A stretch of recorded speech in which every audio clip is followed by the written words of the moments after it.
지금 어디쯤 다루고 있는지 아시겠습니까? 바벨론 시대를 다루고 있고 바벨론의 최종적인 멸망과 관련돼서 지금 다루고 있습니다. 성경에 이제 마지막 최종적인 그 바벨론의 마지막 왕을 벨살살로 말씀하고 있고 지금 이제 다니엘서 7장에 보게 되면 다니엘이 본 네 짐승 환상이 이렇게 나옵니다. 그때가 언제입니까? 다니엘서 7장 1절에 보니까 바벨론 벨살살 왕 원년입니다. 그걸 이제 BC 553년으로 보고 있는데요. 그때 이제 다니엘이 침상에서 꿈을 꾸고 이제 환상을 봤습니다. 거기에 있는 내용을 보면 네 가지 짐승이 나옵니다. 첫째는 뭐와 같습니까? 사자와 같고 독수리의 날개가 있다 이렇게 되어 있습니다.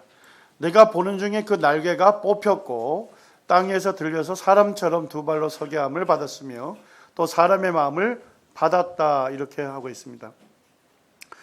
사자는 어떤 동물이죠?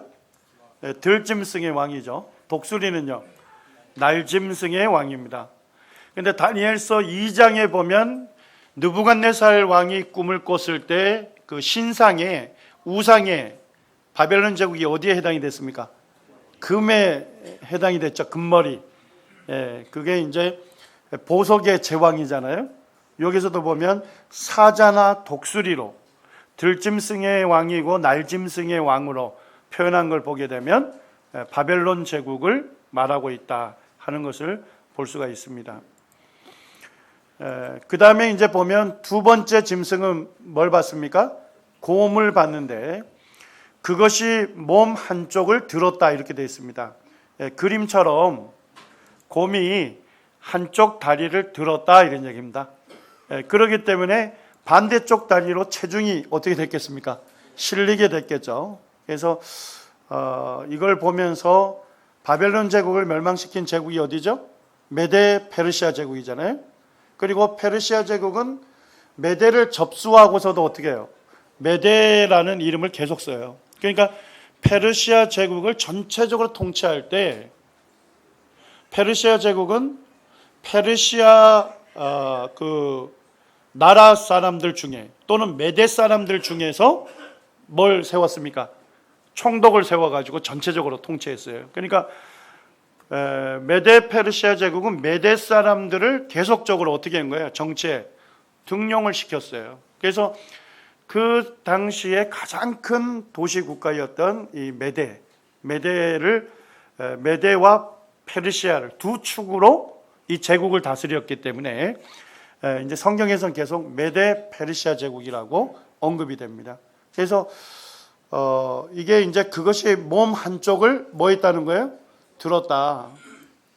그래서 어느 정도 균등했었는데 한쪽으로 기울어졌다. 이제 페르시아가 이제 제국을 전체적으로 정복하게 되는 것을 의미한다고 이렇게 해석하고 있습니다. 그리고 그 곰 입의 이 사이에는 뭘 물었습니까? 새 갈빗대가 물렸다. 그에게 말하는 자들이 있어 이르기를 일어나서 많은 고기를 먹으라 하였더라. 그래서 이 새 갈빗대를 물고 있는데 이것은 이제 메데 페르시아가 새 제국을 정복한 것을 의미한다고 보고 있습니다. 그래서 메데 페르시아 제국에서 정복했던 왕국이 세 가지입니다. 리디아 왕국과 바벨론 왕국, 그 다음에 이집트 왕국이 됩니다. 여기에 보시면 이제 메데가 굉장히 크죠.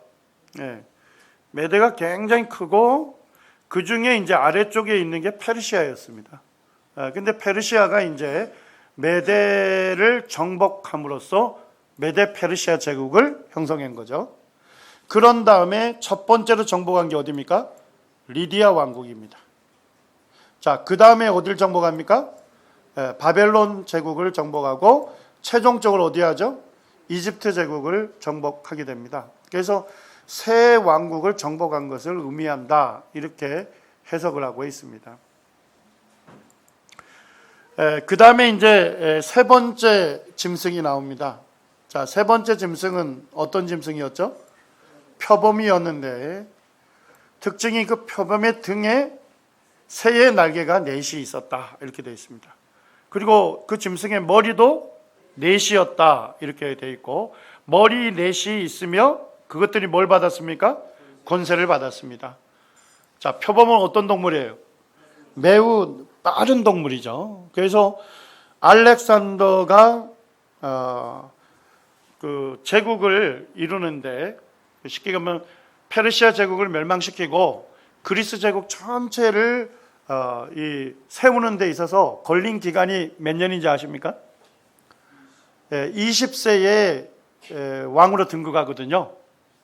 그리고 2년 동안 그리스에 반란이 일어났는데 그 반란을 제압합니다. 자, 그러면 페르시아 정복은 언제부터 시작된 거예요? 23살 때부터 시작이 돼요. 그리고 이제 어디까지 정복합니까? 인도까지 정복을 하게 되는 거예요. 그렇게 엄청난 것을 정복을 하는데 걸린 기간이 9년입니다. 32살 때 그가 정복을 마쳐요. 그러니까 9년 만에 세계 대제국을 형성한 거예요. 엄청나게 빠른 속도로 정벌이 이루어진 겁니다. 그래서 이게 날개셋을 가졌다는 의미는 신속한 세계 정복을 또 의미할 수 있다 볼 수 있고, 머리가 몇 개입니까? 3개입니까? 4개입니다. 4개. 그래서 알렉산더가 9년 만에 세계 제1강대국을 건설했고, 알렉산더가 갑작스럽게 고열로 인해서 죽게 됩니다. 그리고 이제 알렉산더 4세라고 해서 아기가 있었지만은 왕이 되지 못해요. 그리고 이제 부하장수 4명에 의해서 이 그리스 제국이 몇 개의 왕국으로 나눠지는 거예요? 4개의 왕국으로 나누어지게 됩니다. 그래서 여기에 보니까 머리 넷이 있으며 뭘 받았다고요? 권세를 각각 받게 된 겁니다. 그래서 알렉산더 4부의 부하장군 4명에 의해서 4개의 왕국으로 분할되는 것, 분열되는 것을 의미한다고 볼 수 있습니다. 이게 이제 고등학교 학생들의 사회과 부도책이에요. 자, 그대로 스캔을 해서 올렸는데, 거기에 보면 알렉산더 4부의 부하장군 4명에 의해서 사국이 분열됩니다. 그래서 이게 마케도니아 지역은 카산더라고 하는 장군이 세우게 됩니다. 차지하게 되고, 그 다음에 이제 리시마코스라고 하는 장군은 이쪽 트라키아 지역하고, 그 다음에 이제 터키, 요 소아시아 지역을 이제 통치하게 됩니다. 그리고 이제 프톨레미 장군은, 우리가 이제 어떻게 이제 발음을 하느냐에 따라 다른데, 우리가 이제 프톨레미 장군이라고도 하고, 어떤 책에서 그냥 톨레미합니다. 피가 묵음으로 될 때가 많거든요. 그 톨레미 장군이라고도 하고, 그 다음에 또 그걸 또 그리스어로 발음해서 프톨레마이오스 이렇게 부르기도 합니다. 그러니까 다 동일한 인물인데 어떤 발음을 쓰느냐에 따라서 전혀 다른 사람처럼 느껴질 때가 있어요. 그래서 그렇게 이해하시면 되겠습니다. 그래서 프톨레미 장군이 이집트에서 통치하게 됩니다. 그리고 이제 나머지 이 가장 강대한 지역을 셀루쿠스 장군이 통치하게 됩니다. 그렇게 해서 알렉산더 4부에 몇 개의 왕국이 됐습니까? 4개의 왕국으로 분열됐는데, 결국 머리가 4개였고 4개 다 권세를 받았다 하는 걸 보면 정확하게 예언이 성취가 된 것이죠. 그 다음에 이제 넷째 짐승은 이제 무섭고 놀라우며 매우 강하고 또 쇠로 된 큰 이가 있다 이렇게 되는데, 저거 볼 때는 다니엘이 아마 공룡을 몰랐던 것 같아요. 그래서 아마 그때의 그 환상으로 본 짐승이 공룡이 아닌가, 그렇게 생각이 되고요. 그 다음에 이제 그 짐승은 전에 모든 짐승과 다르고 또 뭘 갖고 있었습니까? 머리에 10뿔이 있었습니다. 그래서 넷째 짐승은 로마 제국으로 볼 수가 있고, 그 다음에 10뿔은 뭐냐면 그 짐승에서 나는 거잖아요. 결국 이제 로마 제국의 기반을 둔 적그리스도의 왕국이 아닌가. 그 이후에 이제 해석을 보면 맞습니다. 그래서 이 달이 다니엘서 2장에서는 쇠로 표현되어 있는 로마 제국인데요. 여기에서는 이제 아주 무서운 짐승으로 표현을 하고 있습니다. 그 다음에 이제 발을 보게 되면 일부는 뭐였습니까? 쇠고 일부는 진흙이었습니다. 그래서 로마 제국의 기반을 둔 다민족 연합체가 될 거다. 이렇게 이제 2장을 통해서 봤는데요. 7장에서 본 환상에서는 그 무서운 짐승의 머리에 10뿔이 이제 나타납니다. 그래서 요 10뿔에 대해서 더 자세하게 얘기를 하죠. 내가 그 뿔을 유심히 보는 중에 뭐가 나타나죠? 다른 작은 뿔이 나타납니다. 11번째 다른 작은 뿔이 나타나서 그 사이에 나더니 첫 번째 뿔 중, 첫 번째가 10개 뿔이 있었죠. 그 뿔 중에 몇을 뿔이 뽑습니까? 셋을 뿔이 뽑는다 하는 것이 나와 있습니다. 이 작은 뿔에는 사람의 눈 같은 눈들이 있고 입이 있어서 큰 말을 하였더라 이렇게 되어 있습니다. 그때 이제 9절서부터 보게 되면 내가 보니 왕자가 놓이고 옛적부터 항상 계신 이가 자정에 있습니다. 그리고 10절 후반절에는 그분 앞에 뭐가 펴 있죠? 심판을 베푸는 책들이 펴져 있습니다. 자, 그럼 이분은 누구십니까? 하나님이십니다. 11절에 보니까 그때 내가 작은 뿔이 말하는 큰 목소리로 말미암아 주목하여 보는 사이에 짐승이 죽임을 당하고 그의 시체가 상한바되어 타오르는 불에 던져졌으며 그 남은 짐승들은 그의 권세를 빼앗겼으나 그 생명은 보존되어 정한 시기가 이르기를 기다리게 되었더라.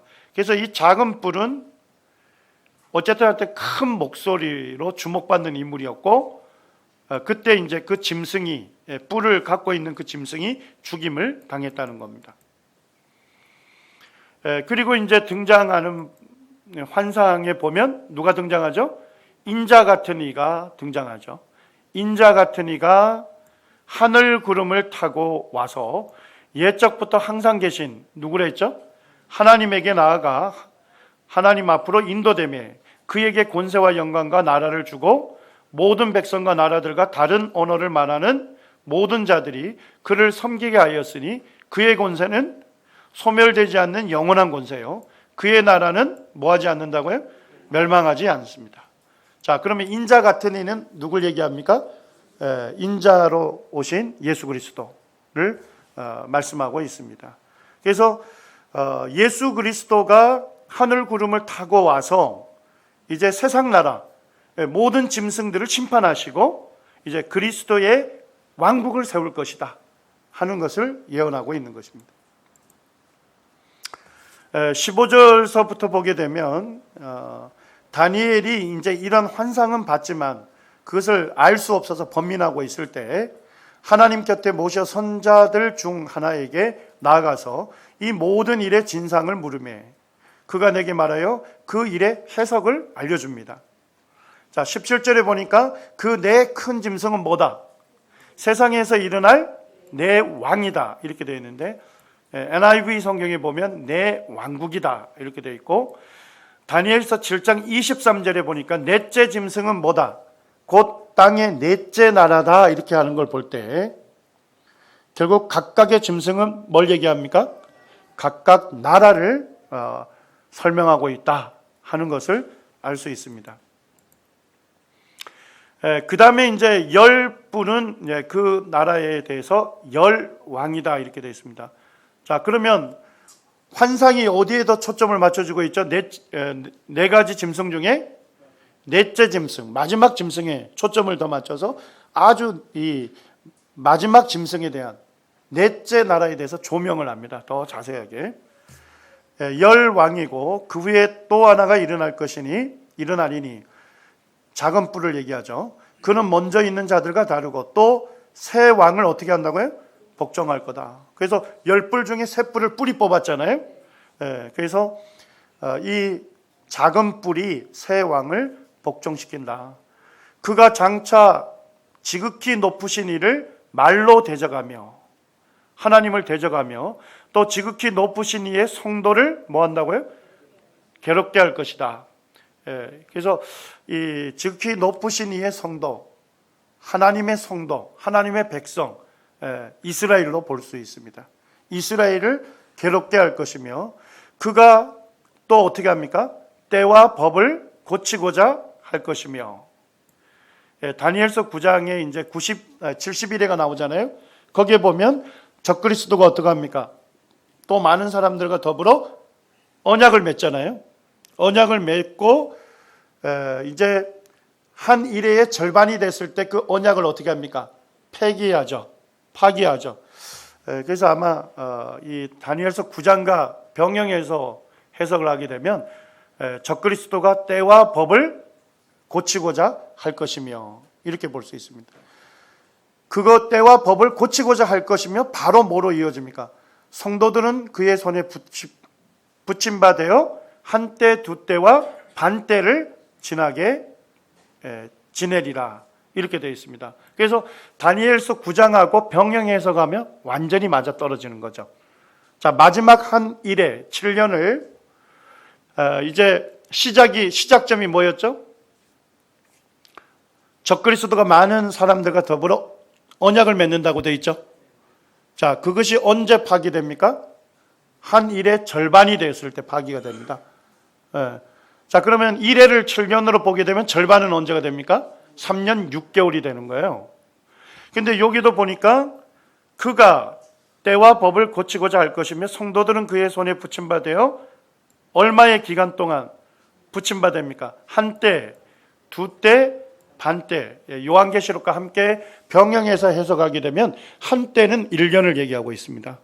자, 그러면 몇 년 몇 개월이에요? 3년 6개월, 3년 절반이 되는 겁니다. 그래서 보면 사실은 우리가 예전에는 7년 뭐라고 했죠? 대환란이라고 했는데 실제는 3년 6개월이 대환란이 되는 거죠. 그래서 7년을 요즘은 이제 환란기라고 표현을 하고 환란기의 전반 3년 6개월은 뭡니까? 적그리스도가 평화의 인물로 등장해서 많은 사람과 더불어 언약을 맺게 하거든요. 이 많은 사람은 뭡니까? 이스라엘의 소망은 뭐예요? 하나님의 성전을 짓는 거예요. 이스라엘의 소망은. 자, 근데 그것을 반대하는 사람들은 누굽니까? 이슬람입니다. 이슬람은 한두 개의 나라가 아니에요. 그렇기 때문에 적그리스도라는 인물은 뭐 할 수 있어야 돼요? 이스라엘과 이슬람 사람들을 중재할 수 있는, 중재할 수 있는 아주 강력한 평화적인 인물이 되어야 하는 것입니다. 그렇기 때문에 우리가 적그리스도를 섣불리 누구라고 보기가 어려운 거예요. 평화적인 인물인데다가 그 다음에 그와 같은 중재할 수 있는 강력한 역량 있는 인물이 누굴까?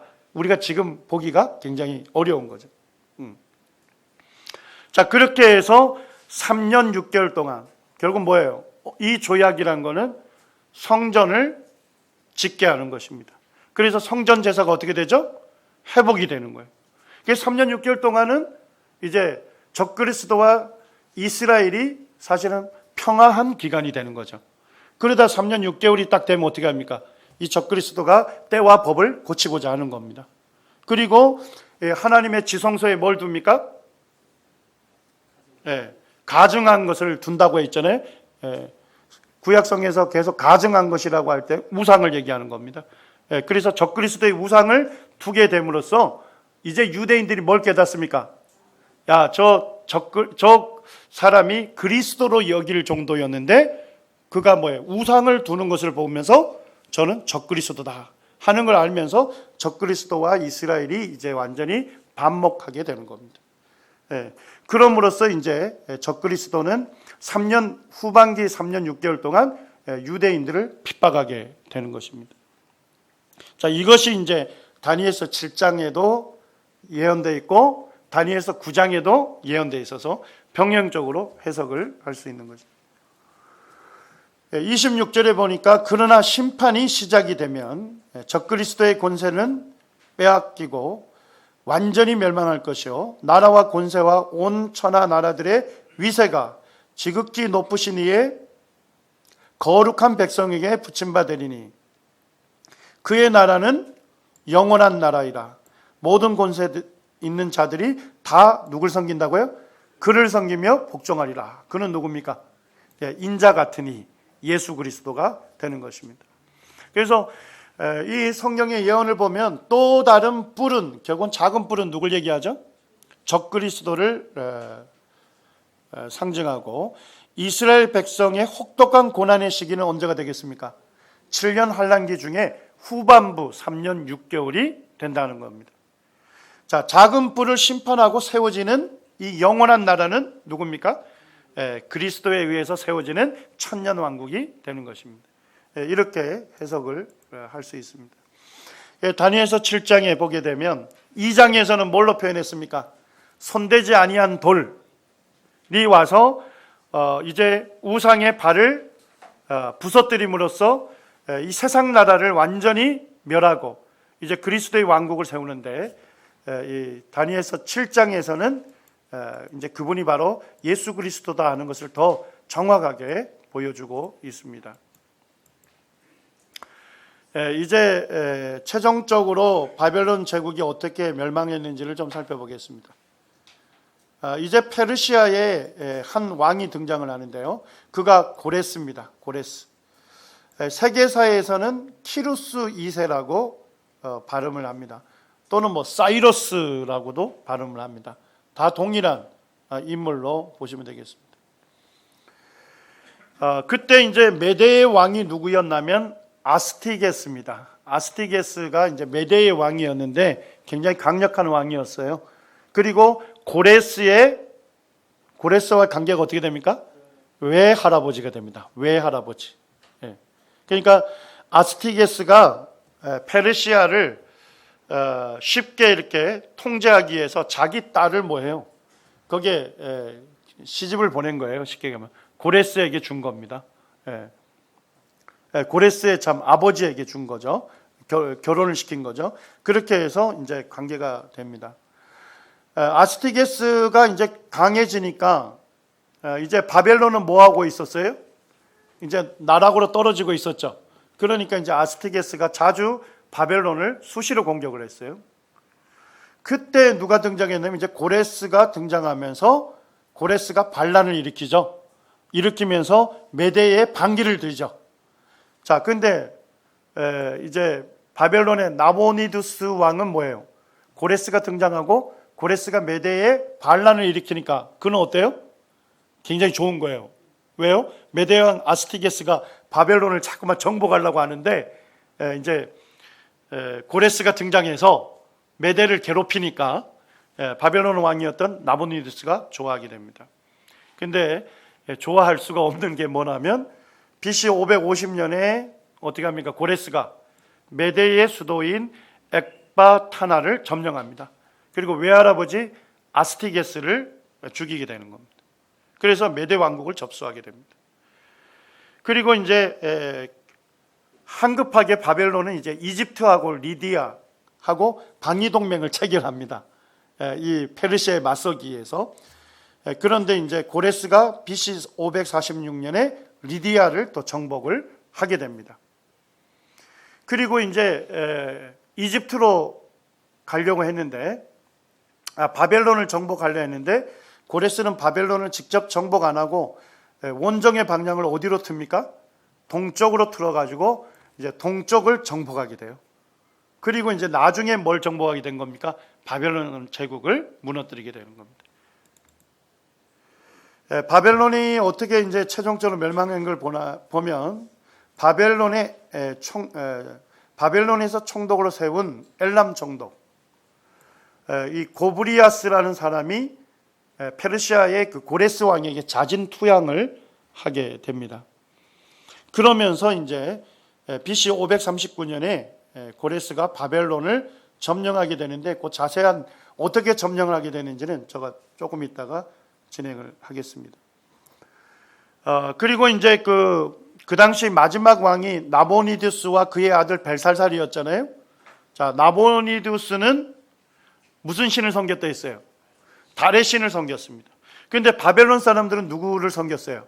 마르둑을 섬겼어요. 그래서 고레스는 바벨론 제국을 정복한 다음에 어떻게 했냐? 그 정복한 나라나 민족들에서 섬기는 종교를 인정해 줍니다. 고레스는 굉장히 관대한 정책을 썼어요. 그래서 그 각각의 나라나 민족의 문화, 종교 이런 것들을 그대로 허용을 해줘. 허용을 하면서 고레스는 심지어 뭡니까? 바벨론을 정복하고 자기가 뭐예요? 마르둑 제사에도 참여하고 마르둑이 자기를 이제 합법적인 바벨론의 통치자로 세웠다. 이렇게 자신을 소개하게 됩니다. 고레스의 정복 전쟁을 이렇게 지도로 보시게 되면 이게 페르시아가 원래 이렇게 작았습니다. 메소포타미아 남부 쪽에 있는 아주 작은 왕국이었는데 이제 고레스가 왕이 되면서 파사르가다의 도읍을 정하고 이제 나라를 재건하게 됩니다. 재건하고 그 다음에 이제 고레스가 메대하고 메대의 반기를 들게 되죠. 그러면서 BC 550년에 메대의 수도가 어디입니까? 엑바타나인데 엑바타나를 점령을 하게 됩니다. 그리고 이제 메대를 접수하게 된 거죠. 그런 다음에 이제 어디를 쳐들어갑니까? 요게 리디아 왕국. 바벨론의 나보니두스가 한급하게 리디아하고 동맹을 체결했거든요. 그래서 이제 고레스는 리디아를 이제 또 정복을 하게 되는 겁니다.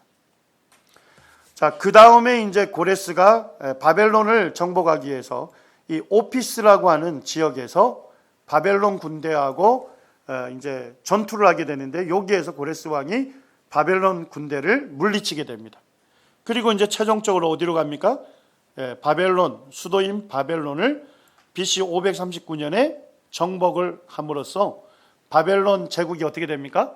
이제 완전히 최종적으로 멸망하게 된 겁니다. 그래서 이제 바벨론이 이제 멸망하기까지 다루는데요. 바벨론 포로 시기에 특별히 이제 사역했던 선지자들은 누굽니까?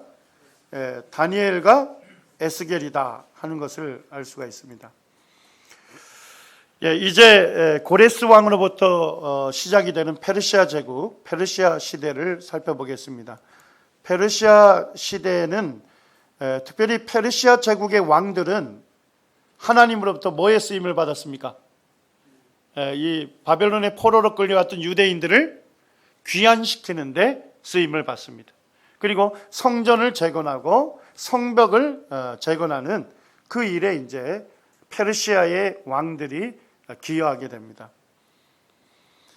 BC 539년은 어느 제국 멸망한 연대가 되죠? 바벨론 제국이 멸망한 연대. 이때를 사실 페르시아 제국의 원년으로 역사에서는 봅니다. 그 다음에 이제 BC 331년에 페르시아가 뭐에 의해서 멸망됩니까? 그리스의 알렉산더 대왕에 의해서 멸망하게 됩니다. 그때까지 기간을 페르시아 시대다 이렇게 얘기합니다. BC 600년하고 500년경에 보게 되면 4개의 아주 큰 왕국들이 있었습니다. 초반에는 이게 이집트 왕국, 그 다음에 리디아 왕국, 그 다음에 바벨로니아 제국이 있었죠. 그 다음에 이제 메데 제국이 있었습니다. 초반에는 이렇게 4개의 왕국들이 이렇게 힘을 겨뤘어요. 자, 그런데 중반쯤 됐을 때 누가 등장한 거예요? 페르시아가 등장해서 이것들을 다 멸망시킨 것입니다. 이 전체를 페르시아 제국으로 만든 겁니다. 페르시아 제국의 왕들입니다. 여기 보면 붉은색으로 표기된 것은 성경에 나오는 인물들이 되겠습니다. 성경 이사야서에 보면 고레스 대왕이 나오죠. 그래서 고레스 대왕이 BC 538년에 유대인들을 1차 귀환시켰고 그때 누가 리더로 오게 됩니까? 성경에 보면 세스바살과 수룹바벨이 함께 나옵니다. 그래서 성경학자들은 세스바살과 수룹바벨이 동일 인물이 아닌가 이렇게 보는 분들도 계시고 조금 이따 설명하겠습니다만 세스바살이 세나살이라고 하는 왕족으로 해석을 하는 분들이 있습니다. 그래서 세스바살이 왕족으로 이 1차 귀환을 주도했고, 그 다음에 그때 누가 왔다는 거예요? 스룹바벨이 조카였다는 겁니다. 그래서 스룹바벨은 세스바사를 이어서 후임으로 이 성전을 재건하는 일에 스룹바벨이 기여했다, 이렇게 해석을 합니다. 후자로 해석하는 분들이 많습니다. 그 다음에 이제 캄비세스 2세가 아들이 이제 등장하는데 성경에 기록되어 있지 않습니다만, 고레스 대왕에 의해서 성전에 뭘 놨습니까? 유대인들이 귀환해서 오자마자 한 게 뭐예요? 성전에 기초를 놓았잖아요. 그리고서 이제 그 주변에 있는 사마리아 사람들에 의해서 성전 짓는 것을 방해를 받죠. 그게 중단이 됩니다. 그런데 중단되는 걸 언제로 보는 거예요? 캄비세스 2세에 의해서 중단된 것으로 봅니다. 그리고 이제 성경에 다리오 왕이 나오는데 다리우스 1세입니다. 다리우스 1세 때 조서를 내려서 다시 성전 중단된 것을 뭐하게 합니까? 다시 재개를 시킵니다. 그리고 성전은 언제 지어집니까? 다리우스 왕 때 지어지게 되는 겁니다. 성경에 보면 다리우스 왕 제6년 때에 이 하나님의 성전이 지어졌다, 이렇게 되어 있습니다. 자, 그 다음에 이제 크세르크세스 1세입니다. 세계사에서는 크세르크세스 1세 이렇게 얘기하는데요. 아마 그리스어로 이렇게 발음하는데, 성경에는 히브리어로 누굴 얘기합니까? 아하수에로, 동일한 인물로 봅니다. 아하수에로는 성경에 왜 등장하죠? 그의 왕비가 누굽니까? 에스더입니다. 에스더 때문에 이렇게 등장을 하게 됩니다. 그 다음에 이제 아닥사스다 1세입니다. 우리 성경에 이제 아닥사스다 왕으로 나오는데, 그는 이제 2차 귀환과 3차 귀환을 허용한 왕이 되겠습니다. 그리고 이제 다 조그만한 왕들에 의해서 페르시아 제국이 멸망길을 가게 되고, 마지막 다리우스 3세에 의해서 멸망이 되는데요. 다리우스 3세는 이름은 기록이 되어 있지 않습니다만 어디에 나와 있습니까? 다니엘서의 예언에 다리우스 3세가 거기에 등장을 합니다. 우리가 살펴볼 겁니다. 페르시아 왕들에 의해서 유대 포로들이 세 차례에 걸쳐서 귀환을 하게 되죠. 자, 1차 귀환은 어느 왕에 의해서 이루어집니까? 고레스 왕에 의해서 세스바살과 수룹바벨의 주도하에서 1차 귀환이 이루어집니다. 자, 2차와 3차는 누구에 의해서입니까? 아닥사스다 1세에 의해서 일어나고, 2차는 이제 에스라 주도하에 2차 귀환이 일어나서 율법을 가르치고 또 율법대로 이제 제사를 회복하는 율법의 회복을 이루는 기간이 되겠습니다. 그 다음에 이제 아닥사스다 왕 때 이제 느헤미야를 총독으로 세우고 느헤미야 주도하에서 3차 기한이 이루어지게 됩니다. 그래서 느헤미야가 와서 뭘 하게 됩니까? 예루살렘 성벽을 52일 만에 이제 재건을 하는 것이 나옵니다. 고레스 대왕은 이 메대를 정복한 다음에 메대를 완전히 짓밟아 버린 것이 아니라 메대를 어떻게 했다고요? 페르시아 제국 전체를 통치하는 사실은 동반자로 이 메대를 활용을 합니다. 그래서 다니엘서 6장에 보게 되면 페르시아를 항상 얘기할 때 뭐와 같이 언급해요? 메대와 바사에 고치지 않는 규례다, 이렇게 얘기를 계속 하는데요. 실제 역사와 맞아떨어집니다. 실제 역사에서도 고레스는 메대를 정복했지만 메대를 완전히 파괴시킨 것이 아니라 메대 사람들을 등용해서 페르시아 제국을 통치하는 데 사용을 하게 됩니다. 그리고 이제 고레스 왕이 이제 정복했던 것은 리디아를 정복하고 바벨론을 정복하게 되죠. 그 다음에 이제 BC 538년에 고레스 칙령을 내리게 되죠. 그래서 1차 귀환이 일어납니다. 자, 그 다음에 이제 페르시아 제국이 이집트를 정복했는데, 이집트는 누가 정복하죠? 캄비세스 2세가 정복을 하게 됩니다. 그리고 이제 감비세스 2세가 이집트를 정복하고 돌아올 때 바벨론에서 무슨 일이 있었습니까? 반란이 일어나게 된 거예요. 그래서 이 반란의 충격 때문에 감비세스 2세가 자살을 하게 됩니다. 그리고 이제 그때 함께 전쟁에 참여했던 다리우스 1세가 이제 군인들의 지지를 받고서 뭐가 됩니까? 왕이 됩니다. 왕이 돼서 이제 페르시아 제국의 가장 큰 전성기는 다리우스 1세 때 전성기를 맞이하게 되고, 그 다음에 이제 제2성전이 이 기간에 완성이 되게 되어 있습니다. 유대인의 1차 기한이 이제 에스라 1장에서 4장까지 나와 있습니다.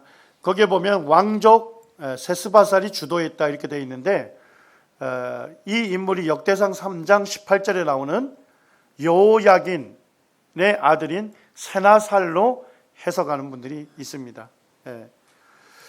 그때 이제 귀환한 사람들이 한 4만 명 정도 귀환을 하게 되고, 그 다음에 이제 그때 함께 온 사람이 세스바살의 조카이자 후임인 스룹바벨이 있는데, 스룹바벨의 행적이 세스바살의 행적과 겹쳐서 기록이 되어 있습니다. 귀환한 첫 해에 이제 희생 제사를 드리게 되고, 그 다음 해에 뭘 놓습니까? 성전의 기초를 놓는 행사를 하게 되는데, 이때 귀환한 사람들은 두 부류가 있는 거예요. 한 부류는 뭐예요? 예루살렘의 영광을 봤던, 예루살렘과 하나님의 성전의 영광을 이미 봤던 사람들 중에 살아있는 사람들이 귀환했습니다. 또 일부는 이제 예루살렘을 보지 못했던, 하나님의 성전의 영광을 보지 못했던 그들의 후손들이 함께 온 것입니다. 자, 성전의 기초를 놓을 때 그때는 뭡니까? 포로로 귀환해서 성전을 지었기 때문에 스룹바벨 성전은 솔로몬 성전하고 뭐 할 수도 없는 거예요? 비교할 수도 없어서요, 규모면에. 그러니까 솔로몬이 세운 그 성전을, 그 영광을 봤던 그 사람들은 어떻게 한 거예요? 대성통곡을 한 거예요. 그렇지만은 이 솔로몬 성전의 영광을 보지 못했던 자손들은 어때요? 이 일을 굉장히 기뻐한 거예요. 하나님의 성전을 세운다, 기초를 놓는다는 것에 대해서 굉장히 기쁘게 여기게 된 겁니다. 기초를 놓았지만 사마리아 사람들이 반대가 극심했고, 그 다음에 이제 귀환했던 유대인들이 뭐예요? 성전 짓는 것보다 뭐에 더 열을 올렸습니까? 자기 집을 짓고, 그 다음에 이제 안정된 살림살이에 더 관심을 갖게 되면서 기초를 놓고 16년 동안 이 성전의 기초가 방치가 된 겁니다. 성경에도 이제 고레스 대왕이 등장을 하게 됩니다. 여기에 보면 이제 이란의 파사르가데 평원에 가게 되면 지금 이 고레스 왕의 성묘가 있습니다. 우리가 볼 때 좀 작아 보이죠? 사진인데 11m가 됩니다. 아주 거대한 이 성묘가 지금도 남아 있습니다. 이사야서 44장에 보게 되면 이 고레스에 대해서 예언이 나와 있습니다.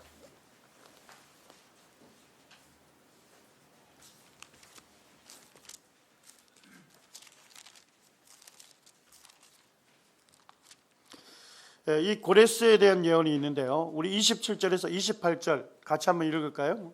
시작. 기품에 대하여는 이르기를 마르라, 내 강물을 마르게 하리라 하며, 고레스에 대하여는 이르기를 그는 나의 목자라, 나의 모든 기쁨을 성취하리라 하며, 예루살렘에 대하여는 이르기를 중건되리라 하며, 성전에 대하여는 이르기를 내 기초가 세움이 되리라 하는 자니라. 선지자 이사야를 통해서 고레스라는 인물의 이름을 언급을 하고 있습니다. 근데 이사야 선지자가 활동했던 시절은 BC 700년입니다. 그러니까 역사적으로 고레스는 언제 태어났냐면 BC 600년경에 태어났습니다. 자, 그러면 이 예언을 할 때 고레스가 역사적으로 존재했습니까?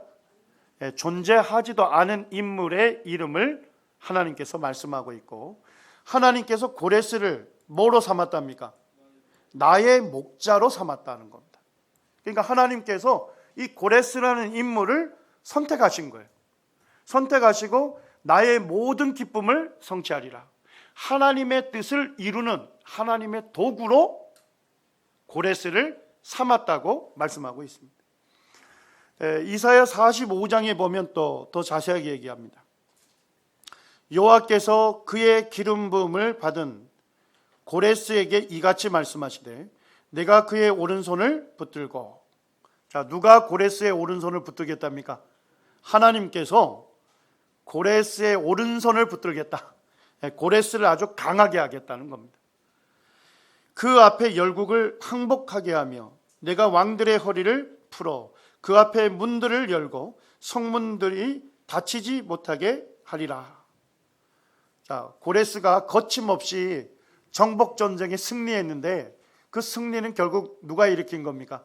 하나님께서 고레스를 통해서 하나님의 뜻을 이루기 위해서 그렇게 하신 거다. 사전에는 아주 독특한 말씀이 기록되어 있습니다.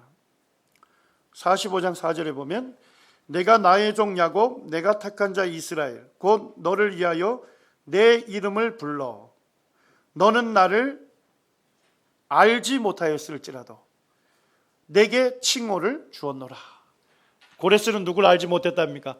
하나님을 알지 못했지만 고레스는 하나님을 섬기는 사람이 아니었습니다.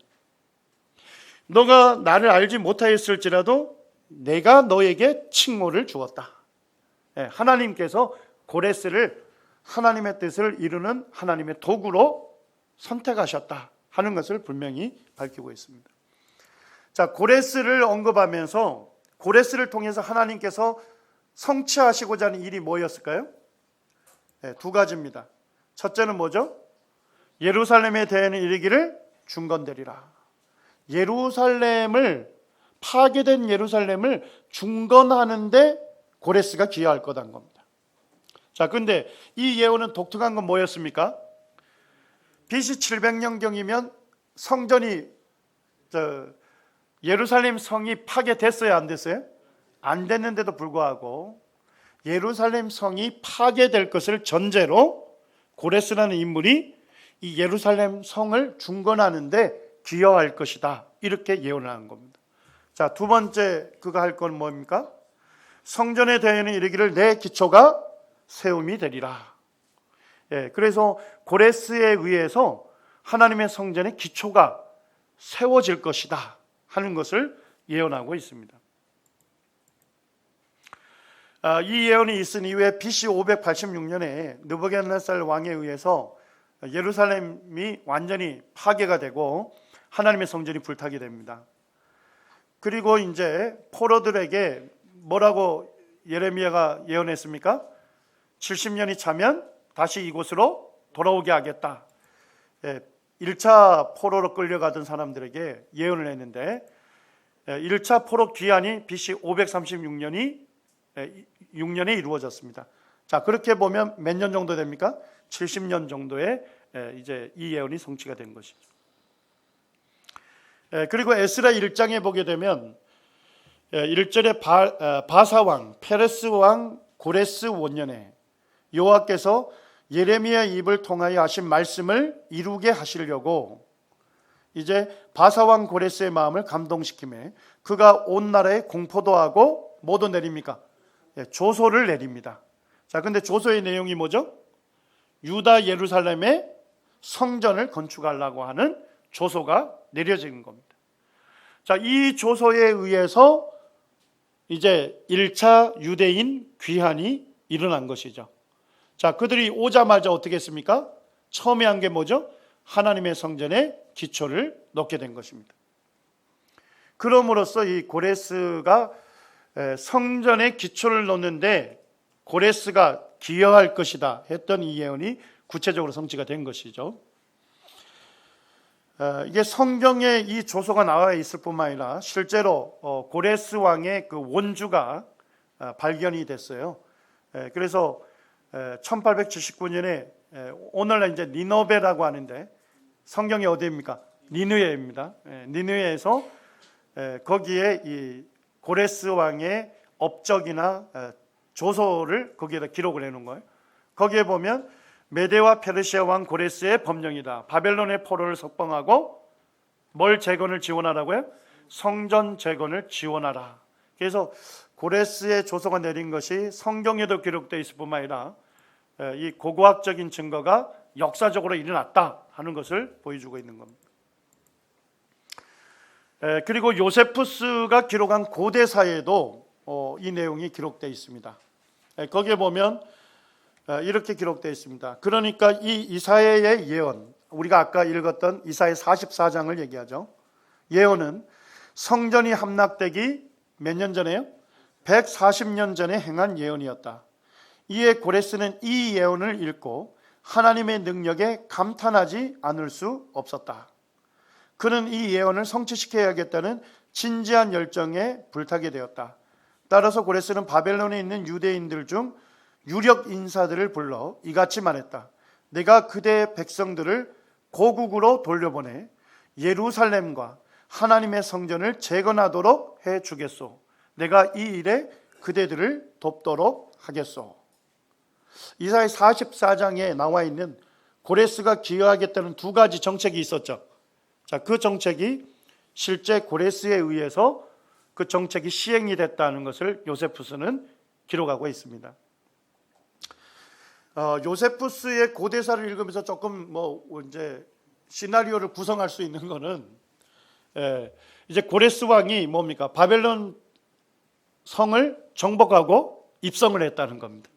자, 그때 바벨론 제국의 마지막 총리가 누구였습니까? 다니엘이었습니다. 벨사살이 제안을 했죠. 셋째 치리자로 세우겠다. 그래서 이제 그 글씨를 읽고서 해석을 해줬을 때 이제 다니엘이 총리로 셋째 치리자로 세워지는데 그날 밤에 뭐가 된 겁니까? 고레스가 정복한 겁니다. 그래서 고레스가 딱 당당하게 입성을 하니까 거기에 누가 있었던 거예요? 다니엘이 있었던 거예요. 아마도 다니엘이 이사야서를 읽어준 것 같습니다. 그랬을 때 이사야 44장에 자기가 태어나기 전에 자기 이름이 기록되어 있고 그 다음에 자기가 두 가지 정책에 기여한다는 놀라운 예언이 있는 것을 보고서 이제 고레스가 큰 감동을 받고서 이 두 가지 정책을 시행하게 됐다 하는 것을 요세푸스는 기록을 하고 있는 것입니다. 이와 같은 일들이 실제적으로 일어났고 그 다음에 이제 이런 고고학적 증거들이 실제로 일어났음을 보여주고 있습니다. 그 다음에 이제 우리가 이사야 44장 그 고레스와 관련된 예언을 읽어보면 고레스가 바벨론을 어떻게 멸망시킬 것인지에 대해서도 거기에 기록이 되어 있습니다. 여기에 보면 제가 아까 바벨론 성이 얼마나 튼튼한 성벽인지 얘기했죠. 그래서 고레스 군대가 와 있는데도 불구하고 벨살살이 부하 장수들과 더불어 파티를 즐긴 겁니다. 그럴 수밖에 없었던 것이 엄청난 거였어요. 그래서 여기에 보니까 고레스가 왔을 때 이게 난곡불락 요새입니다. 대군을 끌고 왔지만 성 전체가 몇 킬로미터예요? 헤로도투스가 기록한 거에 보면 96킬로미터나 되는 거예요. 그러니까 대군이 왔지만 뭘 포위할 수 없어요? 성 전체를 포위할 수도 없어요. 성벽은 너무 높고 너무 두껍고 삼중성으로 되어 있었어요. 그래서 이제 이 고레스가 부하 장군들과 이제 전술을 논의했는데 거기에 보면 이제 어떻게 하게 됩니까? 이 유프라테스강 상류에 이집트의 파라오도 예전에 이 바벨론을 전쟁을 치를 때 거기에다 댐을 건설해 놨습니다. 그래서 고레스가 군인들을 두 패로 나누어서 한 부류는 이 유프라테스 강이 흐르는 그 성문에 대기를 시키고 이제 한 집단들은 이제 유프라테스 강 상류에 가서 이미 어느 정도 댐이 있었죠. 그 댐을 완전히 막고서 상류의 강물을 줄기를 다른 데로 돌린 것입니다. 자, 그러면 시간이 지나니까 유프라테스 강물이 어떻게 됐겠습니까? 점차 줄자 이제 그 대기했던 고레스 군대들이 이제 그 성문을 통해서 이제 진입해서 이것을 정복했다. 이렇게 누가 얘기하냐면 헤로도투스가 쓴 페르시아 전쟁사에서 이것을 언급하고 있습니다. 성경에서는 뭐라고 얘기하고 있습니까? 고레스를 얘기할 때 27절에 보니까 기품에 대해는 이르기를 마르라, 내 강물을 마르게 하리라. 그래서 이와 같은 그 문자 그대로 실제 이제 고레스가 유프라테스 강물을 줄이고 이제 진입해서 정복을 했는데 거친 저항이 없었답니다. 왜 그렇습니까? 아까 그 당시 마지막 왕이었던 나보니두스와 벨살살이 마르둑 신을 섬기지 아니하고 달의 신을 섬겼잖아요. 그래서 이 바벨론 사람들은 반감이 엄청 고조돼 있었던 거예요. 그러니까 고레스 왕이 들어오니까 바로 어떻게 한 거예요? 바로 환영을 하게 된 겁니다. 이렇게 해서 바벨론 성이 아주 순조롭게 정복이 된 것입니다.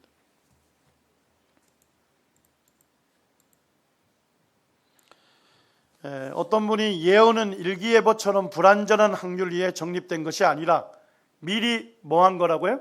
기록된 역사다. 하나님 말씀하시면 반드시 이루시는 분이시기 때문에 성경 예언은 결국은 미리 기록된 역사와 같다는 것입니다. 다리우스 1세를 좀 보게 되면 그때 이제 전성기를 맞이하게 되고요. 다리우스 1세가 왕이 된 그 배경을 제가 아까 말씀드렸습니다.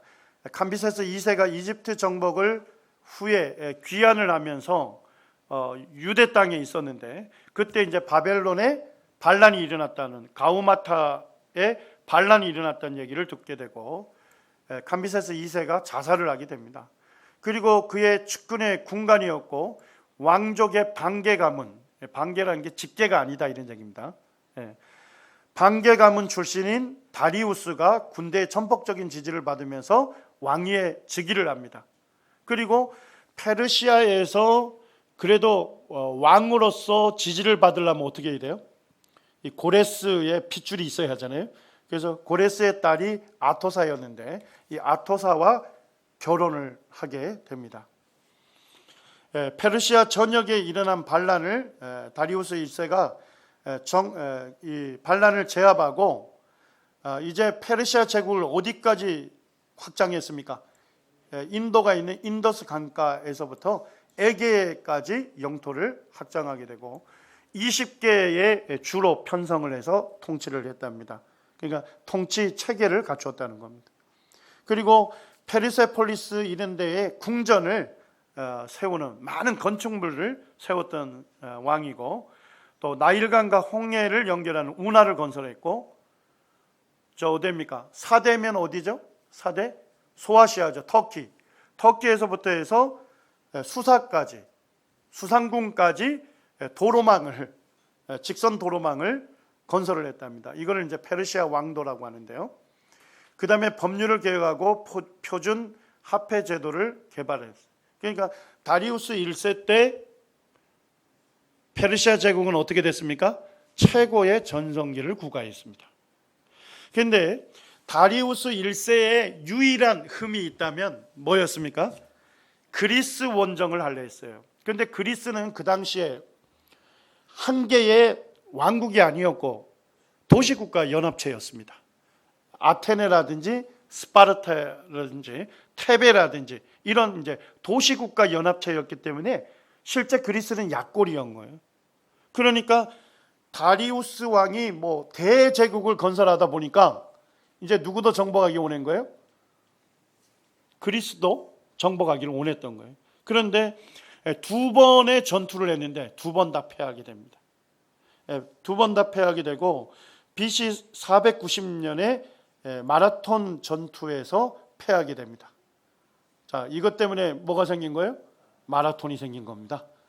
그래서 마라톤 전투에서 승리했다는 소식을 그리스 사람들에게 알려주기 위해서 뛰었다는 거죠. 42.195km를 뛰었다는 겁니다. 그리고 이제 승리했다는 것을 알려주자마자 이제 사망했다고 역사에는 기록이 되어 있습니다. 다리우스 대왕은 그 이란의 베이스툰에 그 비문이 남아 있습니다. 이게 굉장히 거대한 절벽, 69m의 절벽을 깎아가지고 거기에다가 지금 요게 큰 왕을 새겨놨는데 다리우스입니다. 다리우스 1세를 최고의 그 전성기를 이뤘다 해서 뭐라고 부릅니까? 다리우스 대왕으로 역사에 기록되어 있습니다. 그리고 밑에 뭘 밟고 있죠? 정복한 나라의 왕을 지금 밟고 있는 것입니다.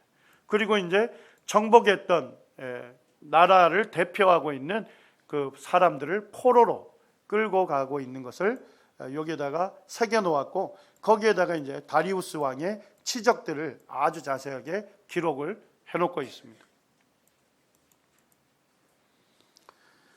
성경과 관련해서 다리우스 대왕이 했던 것은 BC 520년에 다리오 왕 제2년이 되겠습니다. 그 전까지는 뭐예요? 성전에 기초만 놓고 16년간 방치가 된 거예요. 자, 그때 이제 사마리아 귀족들이 모함을 낸 거예요.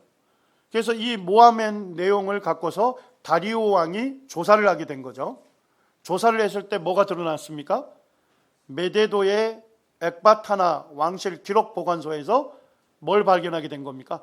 고레스 왕의 칙령을 발견하게 되는 것입니다. 그래서 고레스 왕이 그 칙령에 뭘 기록해 놨어요? 성전을 지을 수 있도록 조서를 내렸잖아요. 그래서 이제 고레스 왕의 칙령을 다시금 재인정을 해준 거죠. 그래서 성전 건축이 재개가 됩니다. 그래서 에스라 6장 13절에 보게 되면 다리오 왕의 조서가 내림에 이렇게 되어 있습니다. 내려서 이제 성전이 짓는 것이 다시금 재개가 됐고, 다리오 왕 제6년 아달월 3일에 뭐가 끝났습니까?